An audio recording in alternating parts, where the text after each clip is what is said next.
John Philip Sousa stood on the corner with his mother, watching a parade pass by. The United States Marine Band was rapidly coming closer to where they stood. Philip jumped up and down and cried excitedly, "Look, Mama! There's Papa now!" Marching along in the brass section, Mr. Sousa looked very handsome. He winked as he went by. Philip grinned back. Philip loved bands, and the nation's capital was a fine place to hear them during the early 1860s. Washington was full of bands, and Philip loved them all. Now, with rapture in his eyes, he watched the Marine Band in all its glory, and as it disappeared down the street, he vowed to become a musician. Soon, 7-year-old Philip started to attend a school of music in his neighborhood. He liked all his studies, but he particularly enjoyed learning to play the violin. It was not very long before he excelled in playing that instrument, for he was both talented and eager to learn. But Philip did not spend all his time playing the violin. He loved to play baseball, too, and that is why he got into trouble one evening when he was 11 years old. Every year, an evening concert was given by the music school.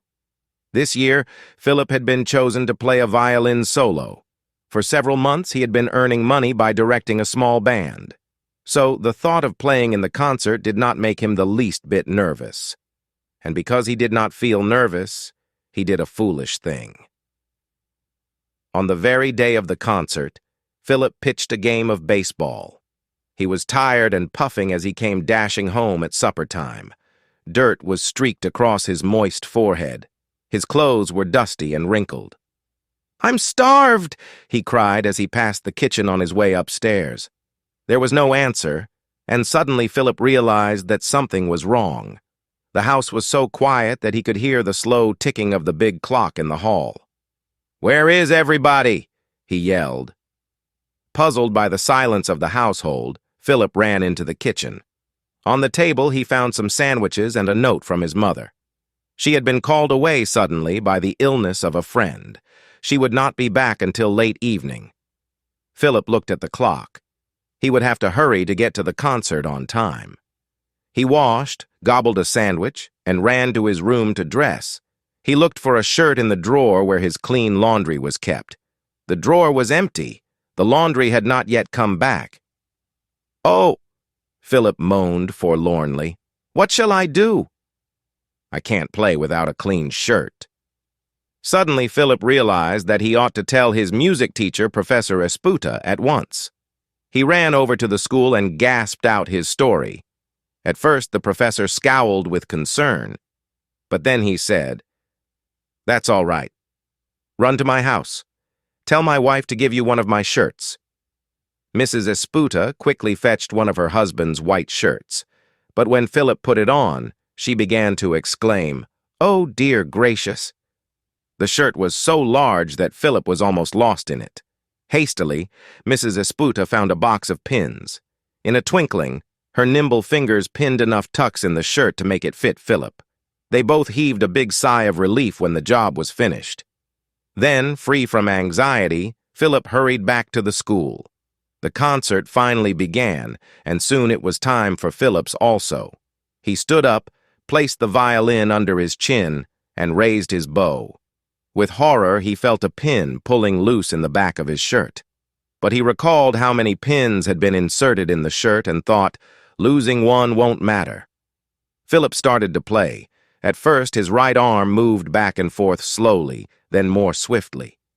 Before long, the pins that were holding his collar pulled out. The loose, large shirt collar began to creep up the back of Philip's head. Then the unruly sleeves grew looser and longer. Suddenly, the shirt fell away from his neck. The audience began to laugh.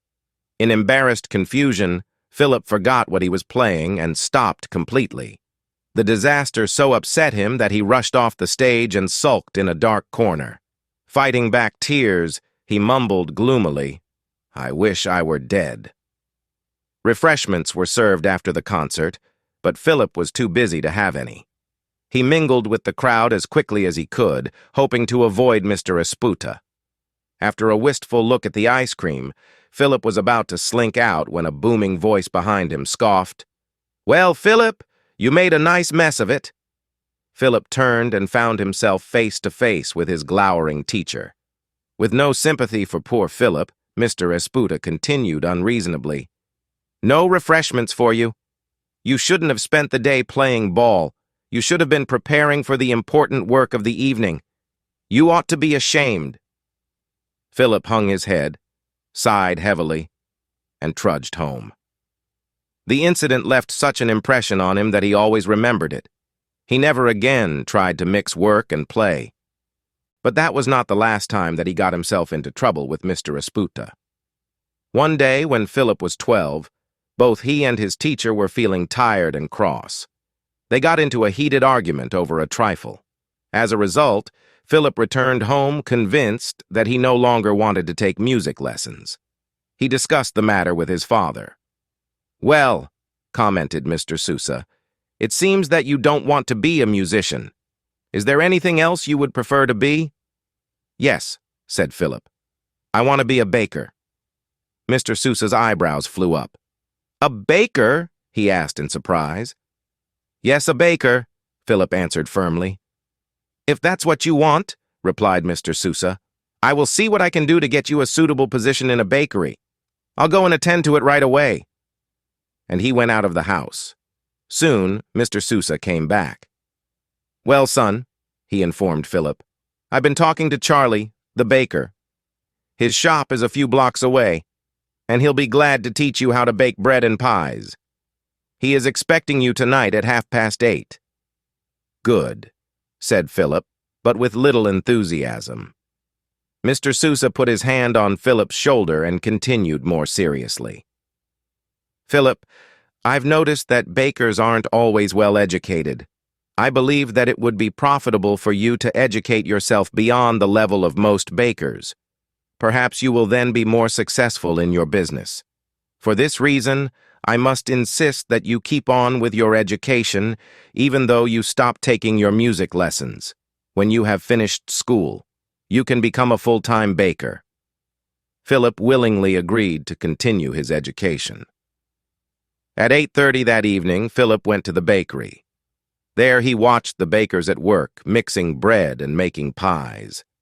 Everything he saw was new to him, and for a while it seemed very interesting. The bakers impressed Philip with their speed and skill, and he was amazed at the amount of bread that was being made. Later, he grew tired and slept while the bread was baking. Very early the next morning, Philip helped load the big bakery wagon. Then he went out with the driver to deliver the bread. By 8 o'clock, he was through and went home to breakfast. Philip kept his agreement with his father and went to school that morning. After school, he did not feel like playing baseball. Too tired to do anything else, he went home and sat around until after supper. Then it was time to return to the bakery, where he spent another evening very much like the first. After helping with the morning delivery, he went to school again, but he was too tired to learn much. When evening came, he dejectedly dragged himself off for his third night of work at the bakery. Watching the bakers no longer seemed interesting. About midnight, the baker's baby started to cry. The baker's wife said to Philip, "Go upstairs and rock the cradle." Only half awake, poor Philip did as she requested. The cradle swam before Philip's sleepy eye as he began to rock it. In a twinkling, he had fallen asleep, ignoring the baby's loud yells. When the baby continued to cry, its mother ran upstairs to see what was wrong. She aroused Philip and scolded him. When Philip got home after delivering bread on the third morning, he was utterly exhausted. His father said, "How do you feel this morning?" But Philip fell sound asleep before he could answer. In a low voice, Mr. Sousa murmured instructions to Mrs. Sousa. "Give the lad some breakfast and put him to bed.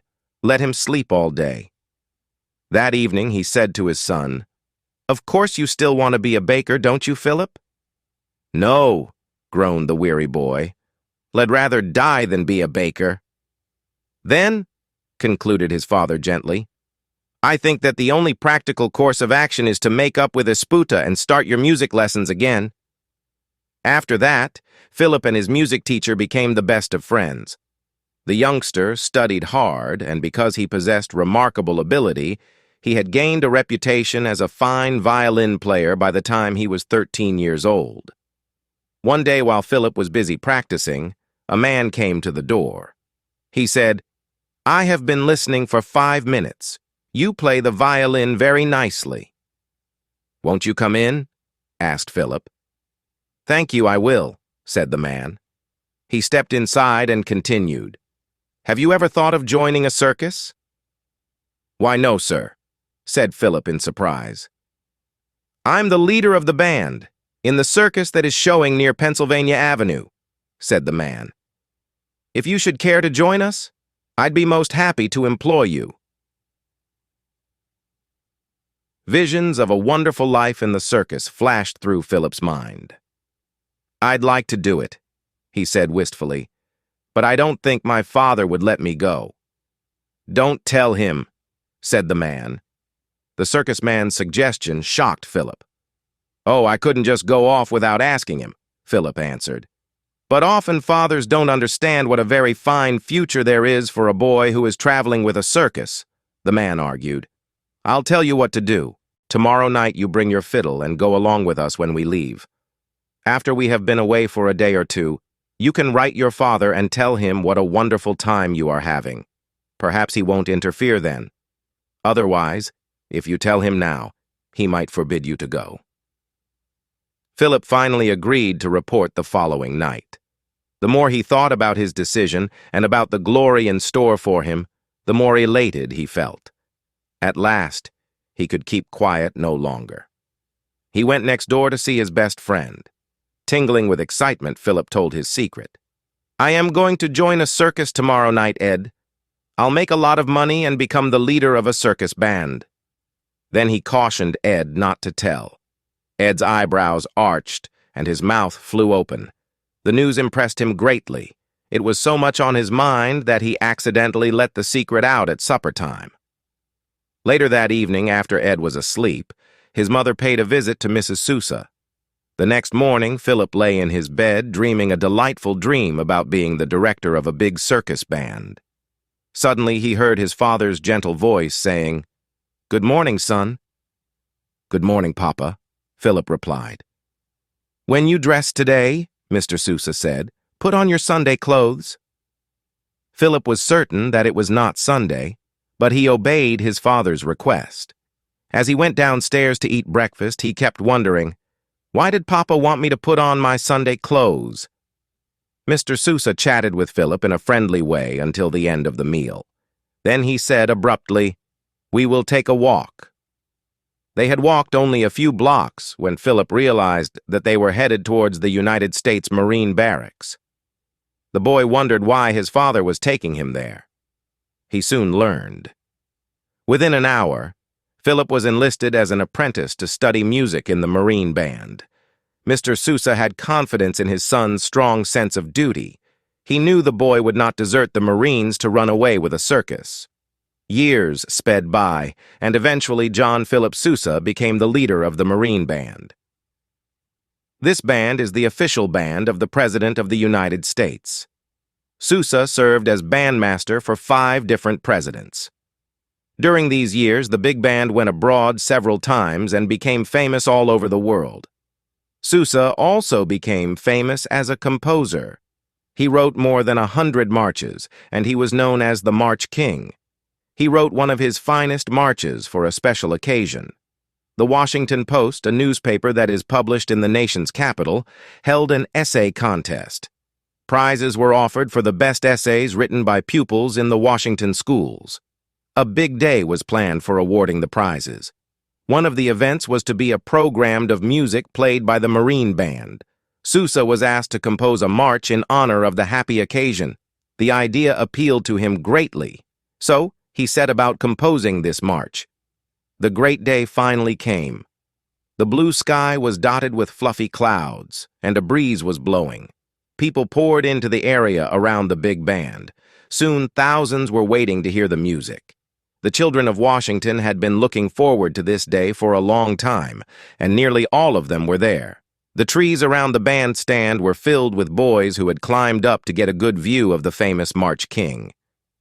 After the Washington Post March was played, everybody applauded wildly. The boys in the trees listened and watched with sparkling eyes. As they applauded, perhaps some of them vowed to become musicians, just as John Philip Sousa had done many years before.